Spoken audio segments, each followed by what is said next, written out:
তো বন্ধুরা এখন আমি রিভিউ করবো 21 মুভিটা নিয়ে। কালকে আমি মুভিটা দেখছি, তো মুভিটা কেমন আছে সেটাই আলোচনা করবো তোমাদের সাথে। তার আগে বলে দিই, তোমরা যদি রিভিউ দেখা পছন্দ করো তাহলে আমার এই চ্যানেলটা সাবস্ক্রাইব করে দিও, কারণ আমি এই চ্যানেলে সবসময় রিভিউ করে থাকি। আর তোমরা যদি এই মুভিটা দেখতে চাও তাহলে 26 ফেব্রুয়ারি অপেক্ষা করো। 26 ফেব্রুয়ারিতে অ্যামাজন প্রাইম ভিডিওতে রিলিজ করে দেওয়া হবে মুভিটা, তখন তোমরা দেখতে পারবা। তো এই মুভির সময় রাখা হয়েছে 2 ঘন্টা 27 মিনিট। এটা একটা অ্যাকশন ড্রামা হিস্টোরিক্যাল বর ফিল্ম। তো এই মুভির কাহিনীটার কথা যদি বলি, এই মুভির কাহিনীটা একটা রিয়েল কাহিনীর উপর বানানো। মহারাষ্ট্রর অরুণ খাতারপাল নামের একটা ছেলে ছিল, সে 21 বছর বয়সে শহীদ হয়ে গেছিল। তো তার উপরে এই মুভির কাহিনীটা বানানো হয়েছে। তো এই মুভির কাহিনীটার কথা যদি বলি, এরকম কাহিনী আমরা এর আগে অনেক দেখছি, যেমন শমশেরা, বহুত আছে হিস্টোরিক্যাল মুভি যেগুলো আমরা দেখে ফেলেছি। তো এই মুভি কাহিনীটা অন্যভাবে প্রেজেন্ট করছে।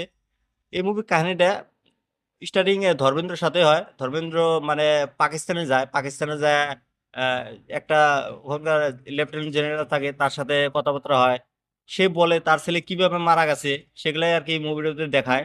তো মুভিটার ভিতরে কাহিনীটা এরকম ভাবে চলেছে, মানে ধর্মেন্দ্রকে দেখে, প্রেজেন্ট টাইম দেখে, তারপরে পাস্টে যায় বা ফ্ল্যাশব্যাক গুলা দেখায় দেখায় বলে ধর্মেন্দ্রকে, তোমার বেটা এরকম সাহসী ছিল, এখানে মারা গেছে, এই গাছতলে নিয়ে এসে রাখা হয়েছিল। তো এরকম ভাবে ধর্মেন্দ্রকে বলে কাহিনী গেলা। তো এরকম ভাবে মুভির কাহিনীটা চলে। তো এই মুভির ভিতরে কিন্তু তোমার হলো একটা ভাইচারা দেখানো হয়েছে পাকিস্তান আর ইন্ডিয়ার ভিতরে। তো এই বস্তুটা আমার একদমই ভালো লাগে না এই মুভির ভিতরে। মুভির কাহিনীটা এরকম ভাবে প্রেজেন্ট করছে। ডিরেক্টর কি করতে চাইছে ভগবান জানে। এই মুভির যে ডিরেক্টর আছে শ্রীরাম রাঘবন এর আগেও ভালো ভালো মুভি বানাইছে, যেমন মেরি ক্রিসমাস, তারপর হলো আন্ধাধুন, তারপর হলো এজেন্ট বিনোদ, তারপর হলো বদলাপুর, ভালো ভালো মুভি বানাইছে। কিন্তু এই মুভিটা অত একটা আমার কাছে ভালো লাগে না কে। মুভির প্রথম হাফটা ভিতরে অল্প বোরিং বোরিং লাগে। মুভির ভিতরে ট্রেনিং ট্রেনিং দেখায়, ট্যাঙ্ক কিভাবে চলায়, পার্টস ফুর্স কিভাবে লাগায়, তারপর লাভ স্টোরি দেখানো হয়েছে। তো এগুলা দিয়ে মুভির প্রথম হাফটা চলে গেছে। সেকেন্ড হাফে কাহিনীটা বিল্ড আপ হতে অল্প সময় লেগে গেছে। তো মুভির কাহিনীটা এরমভাবেই দেখানো হয়েছে, তোমরা যদি মুভিটা চাও দেখতে পারো টাইম পাস করার জন্য। আমার কাছে তো মুভিটা অত একটা ভালো লাগে না, অ্যাভারেজ লাগছে, দেখে টাইম পাস করা যায়। মুভির রান টাইমটা 2 ঘন্টা 27 মিনিট, খুবই বড় হয়ে গেছে। মুভি যদি রান টাইমটা 2 ঘন্টা করে দিত, যদি লাভ স্টোরি অ্যাঙ্গেল না দেখালো নি, তাহলে বেশি ভালো হতো। তো এই মুভির যে কাস্ট আছে, আগস্টে নন্দন, প্লেড বাই অরুণ খেতারপাল, সে এই মুভিতে অসাধারণ অ্যাক্টিং করছে। সে খুব কম বয়সের ছেলে, অসাধারণ অ্যাক্টিং করে দেখাচ্ছে। তার যে অ্যাটিটিউড, তার যে ফৌজির ভিতরে যে কিভাবে চলে, তার ভয়েস, সেগুলো কিন্তু খুবই ভালো হয়েছে। তার অ্যাক্টিং টপ ক্লাস ছিল।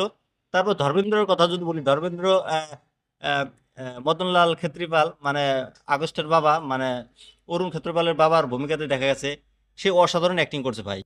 তার এটা লাস্ট ফিল্ম, সে কারণে আমি মুভিটা দেখে খুব হয়েছে।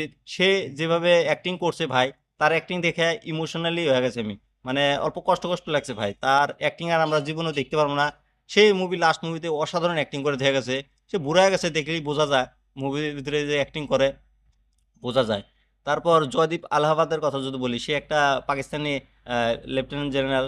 সে এই ধর্মেন্দ্র কাহিনীগুলো যে কইতাছে, তার অ্যাক্টিং কিন্তু টপ ক্লাস ছিল ভাই। অসাধারণ অ্যাক্টিং করেছে, সে অসাধারণ একটা অ্যাক্টর, সেটা আমরা জানি। তো এই মুভিতে সে অসাধারণ অ্যাক্টিং করে দেখাচ্ছে। তারপর সিমরান ভাটিয়া এই মুভিতে হিরোইন। তো সে টুকটাক ভালো অ্যাক্টিং করছে, অত একটা ভালো বলা যাবে না, যেটুকু করছে ভালোই ছিল। তারপর এই মুভির অ্যাকশন সিনের কথা যদি বলি, মুভির অ্যাকশন সিনগুলো কিন্তু খুবই ভালো হয়েছে। মেন করে লাস্টে একটা ফায়ার সিন আছে, যখন ট্যাঙ্কের ভিতরে একটা রকেট লঞ্চার ঢুকে পড়ে, সেই সিনটা দেখতে খুবই ভালো লাগে। বাকি যতগুলো ফাইট সিন ছিল সবগুলো ভালো ছিল। আর ট্যাঙ্কগুলো যে দেখানো হচ্ছে সেগুলো ট্যাঙ্ক কিন্তু অরিজিনাল ছিল। আর যেগুলো ভিএফএক্স ইউজ করা হয়েছে খুবই ভালো, যেমন বোম ব্লাস্ট হয়, আগুনগুলো যে দেখানো হয় সেগুলো খুবই ভালো হয়েছে। অত একটা খারাপও না, খুবই ভালো হয়েছে। তো তারপর গানের কথা যদি বলি, 3টা 4টা গান আছে, গানগুলো তো ভালো আছে, কিন্তু গানগুলো যদি না থাকতো আরো বেশি ভালো হতো, মুভির রান টাইমটা কমে যেত। মুভির ভিএফএক্স ভালো ছিল, বিজিএম সাউন্ডগুলো কিন্তু খুবই ভালো হয়েছে।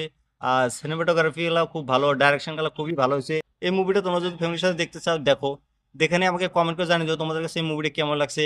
বাকি আমার রিভিউটা কেমন লাগছে সেটা তোমরা কমেন্ট করে জানিয়ে দিও। আর এরকম রিভিউ দেখার জন্য আমার এই চ্যানেলটা সাবস্ক্রাইব করে দিও।